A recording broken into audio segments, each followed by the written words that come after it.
अजीजो, दौलत की दोस्ती चंद रोज़ा है, अलबत्ता सच्चा साथ है उस परवरदिगार का जिसने इंसान को अपनी अजीम मोहब्बत में खलक किया और बड़े प्यार से उसने ये दुनिया और ख़ासकर ये ज़मीन यानी प्लैनेट अर्थ और सब जो उसमें पाया जाता है इंसान के इस्तेमाल के लिए और उसके एंजॉयमेंट के लिए बनाया और इंसान को उस पर पूरा इख्तियार या डोमिनियन बख्शा। इंसान की बदनसीबी कि इंसान ने अपने गलत चुनाव से अपने लिए अजाब और मुसीबत को चुन लिया। सितम ये कि इंसान ने गलती को नहीं माना बल्कि अपनी गलती दूसरे के ज़िम्मे लगाता आया है और इसी दीवानगी में इंसान ने खुदा को भी नहीं बख्शा और कई दफ़ा तो खाक का ये हकीर पुतला अपने बनाने वाले और जिंदा रखने वाले परवरदिगार पर भी उंगली उठाने से बाज नहीं आता और खुदा को ही इल्ज़ाम देना बड़ी छोटी और हल्की सी बात समझ लेता है। खालिक और मालिक जिंदा खुदा की बाबत लिखा है कि वो साबिर है यानी लॉन्ग सफरिंग एंड पेशेंट है। वो जिंदा और सच्चा खुदा जो सबका बाप है यानी जिसमें से हम सबको जिंदगी मिली और जो हमारी रूहों या आत्मा का पिता है, निहायत ही सब्र वाला बाप है। वो कहर यानी गुस्सा करने में धीमा है और शफकत में गनी है। उस प्रेम और दया के सागर की ज़ात से उसका फजल और करम और पाक मोहब्बत जारी होते हैं और हमारा भला होता है। हम अपनी बगावत और नाफरमानी यानी डिसोबीडियंस से उसका दिल तोड़ते हैं और उसके पवित्र आत्मा को रंजीदा करते हैं। हकीकत में हम उसकी इंसल्ट करते हैं और हमारी खुदगर्जी, सेल्फिशनेस और हमारी खुदी यानी हमारा सेल्फ और हमारी हठधर्मी, स्टर्बननेस और गुनाह की हालत ने हमें उससे दूर कर दिया है। लेकिन वो फिर भी हमसे बेपनाह मोहब्बत ही करता है। कलाम पाक में लिखा है कि हम अगर बेवफा भी हो जाएं तो भी वो वफादार यानी फेथफुल ही रहता है क्योंकि बेवफाई उसकी ज़ात के ऑपोजिट है। वो ही सोर्स ऑफ फेथ है, लिहाजा वो फेथफुल भी है और फुल ऑफ फेथ भी है। बेवफाई नाम की चीज़ का उसके साथ कोई अमल और दखल नहीं। वो एक महान पिता भी है जो हर माँ और हर बाप से बुलंद है, बल्कि हर माँ और हर बाप को उसी ज़ात की खूबियों में से थोड़ा सा हिस्सा मिला है और वो ज़मीन पर माँ और बाप बनकर ममता से और शफकत व मोहब्बत से पेश आते हैं। प्रभु यीशु ने एक दिन लोगों को एक कहानी के जरिए इस तरह से बयान किया और इन बातों को उन पर जाहिर किया। प्रभु यीशु ने कहा कि किसी शख्स के दो बेटे थे। उनमें से छोटे ने अपने बाप से कहा, आए बाप, माल का जो हिस्सा मुझको पहुंचता है मुझे दे दे। उसने अपना माल मता उन्हें बांट दिया और बहुत दिन ना गुजरे थे कि छोटा बेटा अपना सब कुछ जमा करके दूर के मुल्क को रवाना हुआ और वहाँ उसने अपना माल बदचलनी में उड़ा दिया और जब सब खर्च कर चुका तो उस मुल्क में सख्त काल पड़ा और वो मोहताज होने लगा। फिर उस मुल्क के एक बाशिंदा के यहाँ जा पड़ा। उसने उसको अपने खेतों में सूअर चराने को भेजा और जो फलियां ये सूअर खाते थे उन्हीं से वो अपना पेट भरता था और कोई उसे कुछ और ना देता था। फिर उसने होश में आकर कहा, मेरे बाप के बहुत से नौकर और मजदूरों को अफराज से यानी काफ़ी मिकदार में रोटी मिलती है और मैं यहाँ भूखा मर रहा हूँ।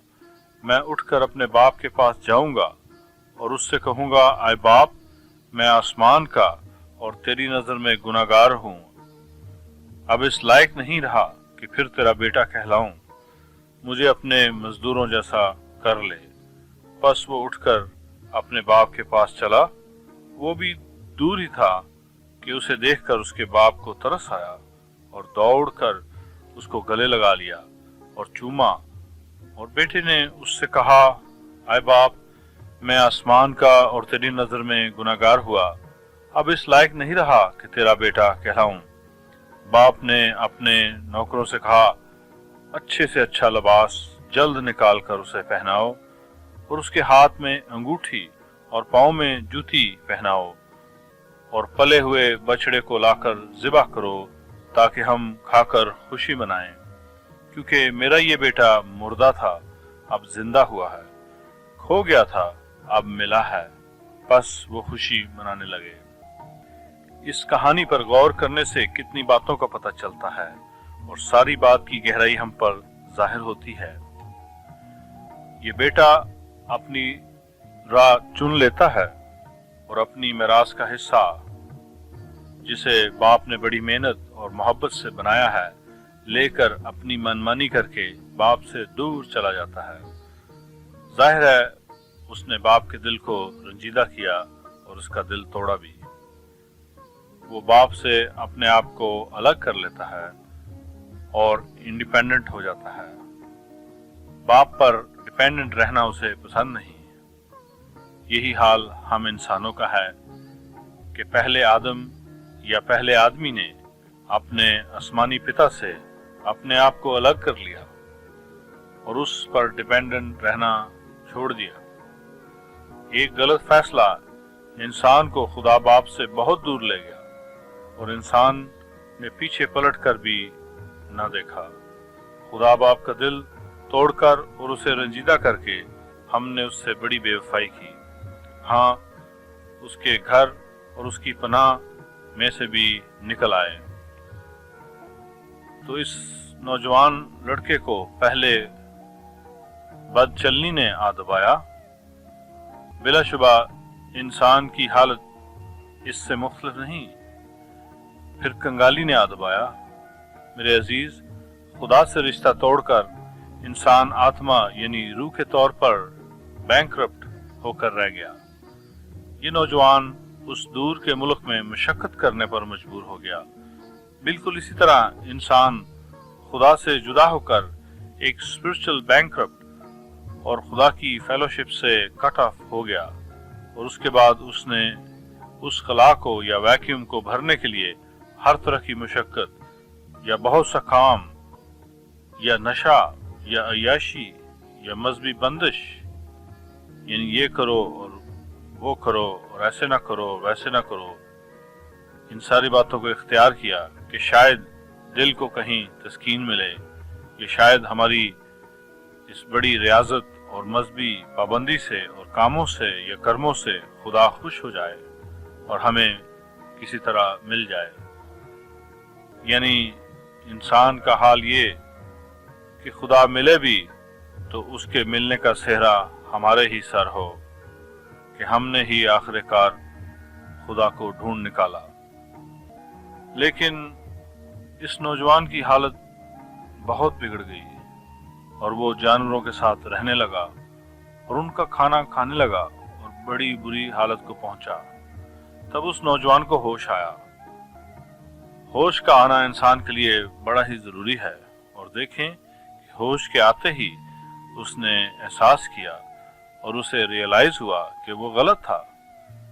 फिर पहले उसने अपने दिल में मान लिया और कन्फेस किया और आगे चलकर उसने वही कन्फेशन अपने बाप के सामने किया कि मैं गुनहगार हूँ आसमान का यानी खुदा का और आए बाप तेरा यानी अपने इर्द गिर्द के इंसानों का।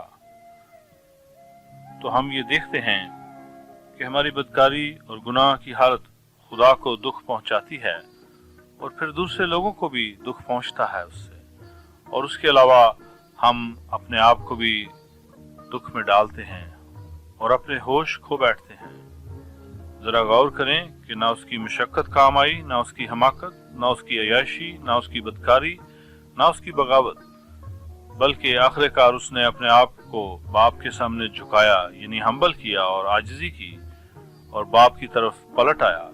हाँ, इस पलटने को ही तौबा या रिपेंटेंस कहते हैं।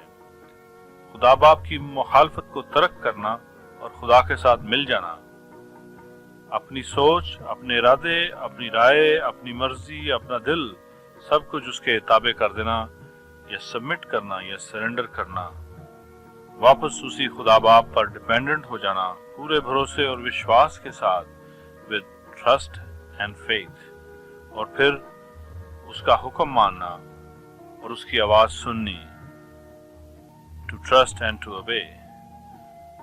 अजीजों, देखें कि जब बेटा अभी दूर ही था तो बाप ने उसे देख लिया और पहचान लिया और दौड़कर उसे गले लगा लिया। बेटे ने कहा, मुझे अब से नौकर ही बना ले, लेकिन बाप ने मुआफ किया और फिर से बेटे का दर्जा और मकाम दिया, उसकी गुर्बत और कंगाली को दूर किया और बेहतरीन पोशाक से उसको मुलब्बस किया, उससे अंगूठी पहनाई, यानी उसका इख्तियार और अथॉरिटी भी बहाल कर दी, और उसके पाँव में जूते पहनाए और उसका चाल चलन भी दुरुस्त किया, और वो वापस खानदान में आ गया। जिंदा खुदा बाप भी हर इंसान के साथ इसी तरह मोहब्बत रखता है और चाहता है कि वो वापस उसकी तरफ फिरे हम्बल होकर। तो खुदा उनको भी खानदान में बहाल करना चाहता है, यानी अपने बेटे और बेटियां बनाकर उनके साथ अपना रिश्ता और फेलोशिप बहाल करना चाहता है, ताकि बेटे और बेटियां होने के नाते तमाम इंसानों को उनकी मीरास का हिस्सा भी मिल सके। मेरे भाई, मेरी बहन, इस नौजवान ने गलती को मान लिया और रियलाइज किया कि उसे तौबा करने की जरूरत है, और उसने अपने आप को हम्बल कर दिया। इस तरह वो खानदान में वापस आ गया। आप भी आज सच्चे दिल से अपने आप को हम्बल करें और झुकाएं। आपका दिल खुद ब खुद इस तरफ माइल होगा कि आप रिपेंट करके पाप की मुआफी पाएं प्रभु यीशु के नाम में। मेरे साथ इस तरह मिलकर दुआ मांगे इस बात के लिए।